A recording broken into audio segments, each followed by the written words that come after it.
Kottayam government nursing കോളേജിലെ റാഗിങ്ങിൽ നടപടിയെടുക്കാൻ nursing council 5 വിദ്യാർത്ഥികളുടെ തുടർ പഠനം തടയാൻ തീരുമാനം. കോളേജിനെയും സർക്കാരിനെയും വിവരം അറിയിക്കും. എസ് ശാലിനി ചേരുന്നു. ശാലിനി, പറയൂ. കോട്ടയത്ത് നഴ്സിംഗ് വിദ്യാർത്ഥിയെ റാഗിങ്ങിന് ഇരയാക്കിയത്. ഈ സംഭവത്തിൽ വലിയ രീതിയിലുള്ള വിമർശനങ്ങൾ വിദ്യാർത്ഥികൾക്കും ഒപ്പം തന്നെ നഴ്സിംഗ് മേഖലയ്ക്കും ഉണ്ടാകുന്ന സാഹചര്യത്തിൽ കൂടിയാണ് കടുത്ത നടപടിയിലേക്ക് ഇപ്പോൾ നഴ്സിംഗ് കൗൺസിൽ കൂടി കടക്കുന്നത്. അല്പസമയം മുമ്പ് തിരുവനന്തപുരത്ത് സംസ്ഥാന നഴ്സിംഗ് കൗൺസിൽ യോഗം ചേർന്നിരുന്നു. ഈ യോഗം ചേർന്നതിലാണ് കോട്ടയത്തെ നഴ്സിംഗ് കോളേജിലെ റാഗിങ്ങിൽ കടുത്ത നടപടി എടുക്കണം എന്നുള്ളൊരു തീരുമാനത്തിലേക്ക് നഴ്സിംഗ് കൗൺസിൽ എത്തിയിട്ടുള്ളത്.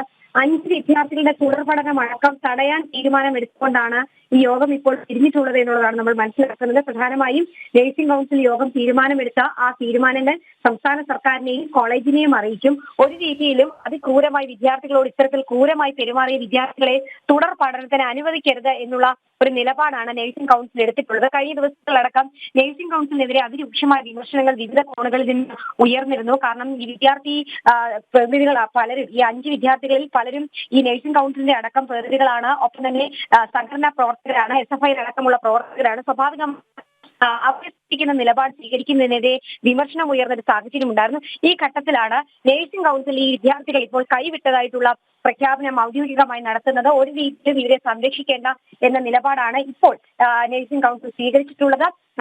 വിദ്യാർത്ഥികളുടെ തുടർ പഠനം അടക്കം തടയണമെന്നൊരു തീരുമാനത്തിലേക്ക് കൗൺസിൽ ഇപ്പോൾ എത്തിയിരിക്കുകയാണ്. ഔദ്യോഗികമായ തീരുമാനങ്ങൾ രേഖാമൂലം സർക്കാരിനെയും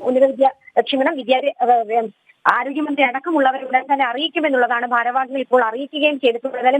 അല്പസമയത്തിനകം വിശദമായ വിശദീകരണം നഴ്സിംഗ് കൗൺസിലിന്റെ ഭാഗത്തു നിന്ന് വരും. ഏതൊക്കെ തരത്തിലായിരിക്കും ഇവരുടെ നടപടികൾ തുടർ നീക്കം എന്നുള്ളത് ഔദ്യോഗികമായി തന്നെ നഴ്സിംഗ് കൗൺസിൽ പ്രഖ്യാപിക്കുമെന്നുള്ളതാണ് നമുക്കറിയേണ്ടത്.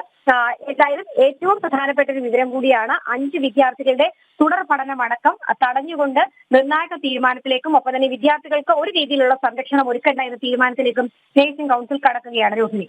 ശരി ശാലിനി. കോട്ടയം ഗവൺമെന്റ് നഴ്സിംഗ് കോളേജിലെ റാഗിങ്ങിൽ നടപടിയെടുക്കാൻ നഴ്സിംഗ് കൗൺസിൽ 5 വിദ്യാർത്ഥികളുടെ തുടർ പഠനം തടയാൻ തീരുമാനം.